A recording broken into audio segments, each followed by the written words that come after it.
ನಮಸ್ತೆ ಫ್ರೆಂಡ್ಸ್. ತುಂಬ ಫೇಮಸ್ ಆಗಿರುವಂಥ ಒಂದು ರೆಸಿಪಿ. ಕೇವಲ ನಾನಿಲ್ಲಿ ದೋಸೆ ಅಥವಾ ಇಡ್ಲಿ ಹಿಟ್ಟು ಉಪಯೋಗಿಸ್ಕೊಂಡು ಎಷ್ಟು ಸುಲಭವಾಗಿ, ಎಷ್ಟು ರುಚಿಯಾಗಿ ಮಾಡ್ಬೋದು ಅಂತ ಹೇಳಿಕೊಡ್ತಾ ಇದ್ದೀನಿ. ಬನ್ನಿ ನೋಡೋಣ ಇದು ಏನು, ಹೇಗೆ ಮಾಡೋದಂತ. ನೋಡಿ ಅದಕ್ಕೋಸ್ಕರ ನಾನಿಲ್ಲಿ 1 ಕಪ್ 250 ml ಕಪ್ಪಲ್ಲಿ 1 ಕಪ್ ದೋಸೆ ಅಥವಾ ಇಡ್ಲಿ ಹಿಟ್ಟು ತಗೊಂಡಿದ್ದೀನಿ. ಅದನ್ನೊಂದು ಪ್ಯಾನಿಗೆ ಹಾಕ್ತಾ ಇದ್ದೀನಿ. ಎಲ್ಲ ಕೂಡ ಹಾಕ್ಕೊಳ್ಳಿ. ಇವಾಗ ನಾನು ಸ್ಟವ್ ಏನು ಆನ್ ಮಾಡಿಲ್ಲ, ಮೊದಲು ಹಾಕ್ಕೊಳ್ಳಿ. ಎಲ್ಲ ಕೂಡ ಹಾಕ್ತಾ ಇದ್ದೀನಿ. ರುಚಿಗೆ ತಕ್ಕಷ್ಟು ಉಪ್ಪು. ಉಪ್ಪು ನೀವು ಹಿಟ್ಟಿಗೆ ಹಾಕಿದ್ರೆ ಹಾಕೋದು ಬೇಡ, ಇಲ್ಲಾಂದ್ರೆ ಮಾತ್ರ ಹಾಕಿದ್ರೆ ಸಾಕು. ಇನ್ನು ಸ್ಟವ್ ಆನ್ ಮಾಡಿಬಿಟ್ಟು ನಿಧಾನಕ್ಕೆ ಇದನ್ನು ಈ ರೀತಿ ಮಿಕ್ಸ್ ಮಾಡ್ತಾನೆ ಇರಬೇಕು. ಹಿಟ್ಟು ಸ್ವಲ್ಪ ಗಟ್ಟಿಯಾಗಿ ಬರಬೇಕು, ಅಂದರೆ ಸ್ವಲ್ಪ ಬೆಂದು ಸಿಗಬೇಕು ನಮಗೆ. ಆದರೆ ಈ ಸೌಟ್ ಅಂದರೆ ನಾವು ಕಂಟಿನ್ಯೂಸ್ ಆಗಿ ಇದೇ ರೀತಿ ಮಿಕ್ಸ್ ಮಾಡ್ತಾ ಇರಬೇಕು, ಇಲ್ಲಾಂದರೆ ಅದು ಬೇಗ ತಳ ಹಿಡಿಯುತ್ತದೆ. ಆಮೇಲೆ ಹೈ ಫ್ಲೇಮಲ್ಲಿ ಕೂಡ ಇಡಬಾರ್ದು, ಲೋ ಟು ಮೀಡಿಯಂ ಫ್ಲೇಮಲ್ಲಿ ಇಟ್ಟೇ ಮಾಡಬೇಕು, ಇಲ್ಲಾಂದ್ರೆ ಬೇಗ ತಳ ಹಿಡಿಬಹುದು. ಆ ರೀತಿ ನಮಗೆ ಬರಬಾರ್ದು, ಕರೆಕ್ಟಾಗಿ ಸೆಟ್ ಆಗಿ ಸಿಗುವ ರೀತಿ ಬರಬೇಕು. ನೋಡಿ ಇವಾಗ ಸೆಟ್ ಆಗ್ತಾ ಬರ್ತಾ ಇದೆ, ಅಂದರೆ ಬೇಯ್ತಾ ಬರ್ತಾ ಇದೆ, ಗಟ್ಟಿ ಆಗ್ತಾ ಬರ್ತಾ ಇದೆ. ಕೈ ಬಿಡಬೇಡಿ, ಇದೇ ರೀತಿ ಮಿಕ್ಸ್ ಮಾಡ್ತಾ ಬನ್ನಿ. 1 ಕಪ್ ಹಿಟ್ಟಲ್ಲಿ ನಾನಿದು ಮಾಡ್ತಾ ಇರೋದು.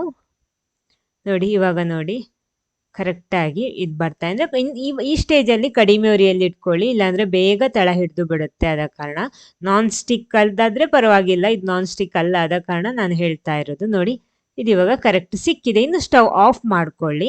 ಸ್ಟವ್ ಆಫ್ ಮಾಡಿಬಿಟ್ಟು ಪುನಃ ಇದನ್ನು ಚೆನ್ನಾಗಿ ಮಿಕ್ಸ್ ಮಾಡ್ಕೊಳ್ಳಿ. ನೋಡಿ ಆಫ್ ಮಾಡಿದ್ದೀನಿ, ಸ್ಟವ್ ಎಲ್ಲ ಆಫ್ ಮಾಡ್ಕೊಂಡಿದ್ದೀನಿ.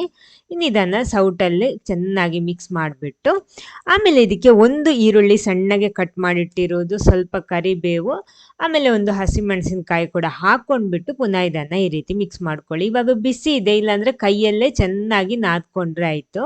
ಹಿಟ್ಟು ಸೆಟ್ಟಾಗಿ ಬರಬೇಕು. ಸ್ವಲ್ಪ ಆರಿದ ಮೇಲೆ ಕೂಡ ನಿಮಗೆ ಮಾಡ್ಬೋದು. ನೋಡಿ ಇವಾಗ ಕರೆಕ್ಟಾಗಿ ಸಿಕ್ಕಿದೆ ನಮಗೆ. ಇನ್ನು ಇದಕ್ಕೆ ಅರ್ಧ ಟೀ ಸ್ಪೂನ್ ಜೀರಿಗೆ ಕೂಡ ಸೇರಿಸ್ಕೊಳ್ಳಿ, ನಾನು ಮರ್ತುಬಿಟ್ಟೆ, ಆವಾಗಲೇ ಸೇರಿಸ್ಬೋದು, ಈರುಳ್ಳಿ ಜೊತೆನೇ ಹಾಕ್ಬೋದು. ಎಲ್ಲ ಹಾಕ್ಕೊಂಡು ಮಿಕ್ಸ್ ಮಾಡಿಬಿಟ್ಟು ಅದರಿಂದ ಸ್ವಲ್ಪ ಸ್ವಲ್ಪ ಹಿಟ್ಟು ತಗೊಳ್ಳಿ. ಈ ರೀತಿ ಕೈ ಸ್ವಲ್ಪ ಒದ್ದೆ ಮಾಡ್ಕೊಳ್ಳಿ. ಹಿಟ್ಟು ತಗೊಂಡ್ಬಿಟ್ಟು ಮಧ್ಯಭಾಗಕ್ಕೆ ನೋಡಿ ಈ ರೀತಿ ಹಾಲ್ ಮಾಡ್ಕೊಳ್ಳಿ. ಅಂದರೆ ನಾವಿಲ್ಲೊಂದು ಉದ್ದಿನ ವಡೆ ಮಾಡ್ತಾ ಇರೋದು. ಇದಿವಾಗ ನಾನು ಸಣ್ಣ ಸೈಜಲ್ಲಿ ಮಾಡಿರೋದು, ನಿಮಗೆ ದೊಡ್ಡ ದೊಡ್ಡ ಸೈಜಲ್ಲಿ ಬೇಕಿದ್ರೆ ಆ ರೀತಿನೂ ಮಾಡ್ಬೋದು. ಇದನ್ನು ಬಿಸಿ ಬಿಸಿ ಎಣ್ಣೆಯಲ್ಲಿ ಹಾಕ್ಕೊಂಡ್ಬಿಟ್ಟು ಫ್ರೈ ಮಾಡಿದರೆ ಸೂಪರಾಗಿ ಸಿಂಪಲಾಗಿ ಒಂದು ಕ್ರಿಸ್ಪಿಯಾಗಿರುವಂತಹ ಉದ್ದಿನ ವಡೆ ರೆಡಿ ಆಗುತ್ತೆ. ಕ್ರಿಸ್ಪಿ ಅಂದರೆ ನಮ್ಮ ನಾರ್ಮಲ್ ಉದ್ದಿನ ವಡೆ ಥರನೇ, ಹೊರಗಡೆ ಕ್ರಿಸ್ಪಿ ಇರುತ್ತೆ, ಒಳಗಡೆ ಒಳ್ಳೆ ಸಾಫ್ಟ್ ಆಗಿರುತ್ತೆ. ತುಂಬ ಸರಳವಾಗಿ ಮಾಡ್ಬೋದು. ಅಂದರೆ ಒಂದು ನೀವು ಇಡ್ಲಿ ಹಿಟ್ಟು ತಗೊಳ್ಳುವಾಗ ಅದು ಹುಳಿ ಜಾಸ್ತಿ ಬಂದಿರಬಾರ್ದು, ಅಂದರೆ ಹುಳಿ ಇರಬಾರ್ದು, ಹಿಟ್ಟು ನಾರ್ಮಲ್ ಇರಬೇಕು. ಅಂದರೆ ನಾವು ಉಳಿದಿರುವ ಹಿಟ್ಟಲ್ಲಿ ಅಂತಲ್ಲ, ನಾವು ನಾರ್ಮಲ್ ಇವಾಗ ಇಡ್ಲಿ ಅಥವಾ ದೋಸೆಗೆ ಹಿಟ್ಟು ರೆಡಿ ಮಾಡ್ತೀವಲ್ವ, ಬೆಳಿಗ್ಗೆ ದೋಸೆ ಮಾಡ್ತೀವಿ, ಅದರಿಂದ ಸ್ವಲ್ಪ ತಗೊಂಡ್ಬಿಟ್ಟು ಈ ರೀತಿ ಮಾಡ್ಬೋದು. ಸಖತ್ತಾಗಿರುತ್ತೆ. ನಿಮಗೆ ಥಟ್ಟಂತ ಒಂದು ವಡೆ ತಿನ್ನಬೇಕು ಅಂತ ಅನಿಸಿದರೆ ಇಡ್ಲಿ ದೋಸೆ ಮಾಡೋದ್ರ ಜೊತೆನೇ ಈ ರೀತಿ ಮಾಡ್ಬೋದು. ಹೊರಗಡೆ ಒಳ್ಳೆ ನೋಡಿ ಕಲರ್ ಚೇಂಜ್ ಆಗಿ ಬರೋ ತನಕ ಫ್ರೈ ಮಾಡ್ಕೊಳ್ಳಿ. ಇದು ಅದೇ ರೀತಿ ಹೈ ಫ್ಲೇಮಲ್ಲೇ ಇಟ್ಟೆ ಫ್ರೈ ಮಾಡ್ಬೋದು, ಯಾಕಂದರೆ ಹಿಟ್ಟು ಆಲ್ರೆಡಿ ಬೆಂದಿರೋದು ನಮಗೆ ಒಳ್ಳೆ ಕ್ರಿಸ್ಪಿಯಾಗಿ ಸಿಕ್ಕಿದ್ರೆ ಸಾಕು. ಮೀಡಿಯಮ್ ಟು ಹೈ ಫ್ಲೇಮಲ್ಲಿಟ್ಟು ಮಾಡಿದರೆ ಆಯಿತು. ನೋಡಿ ಇದು ರೆಡಿ ಆಗಿದೆ. ಇದೇ ರೀತಿ ಎಲ್ಲ ಕೂಡ ರೆಡಿ ಮಾಡ್ಬೋದು ನಮಗೆ. ನೋಡಿ ಸೂಪರ್ ಆಗಿರುವಂಥ ಒಂದು ಉದ್ದಿನ ವಡೆ ಇದು.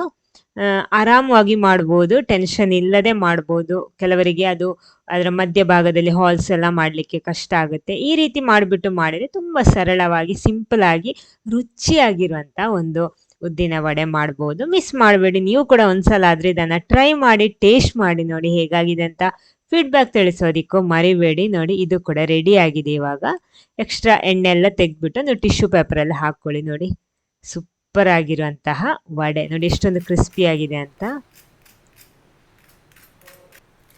ಹೊರಗಡೆ ಒಳ್ಳೆ ಕ್ರಿಸ್ಪಿ ಆಗಿರುತ್ತೆ ನೋಡಿ, ಒಳಗಡೆ ಒಳ್ಳೆ ಸಾಫ್ಟ್ ಆಗಿರುವಂಥ ವಡೆ. ಈ ವಿಡಿಯೋ ನಿಮಗೆ ಇಷ್ಟ ಆದರೆ ಒಂದು ಲೈಕ್ ಕೊಟ್ಬಿಟ್ಟು ಎಲ್ಲರ ಜೊತೆ ಶೇರ್ ಮಾಡಿ. ಫೇಸ್ಬುಕ್ ಪೇಜಲ್ಲಿ ವಿಡಿಯೋ ನೋಡ್ತಿದ್ರೆ ಪೇಜ್ ಫಾಲೋ ಮಾಡಿ, ಚಾನಲ್ ಸಬ್ಸ್ಕ್ರೈಬ್ ಮಾಡಿ. ಇನ್ನೊಂದು ಹೊಸ ವೆರೈಟಿ ಟೇಸ್ಟಿ ರೆಸಿಪಿ ಜೊತೆನೇ ಬರ್ತೀನಿ. Okay, thank you.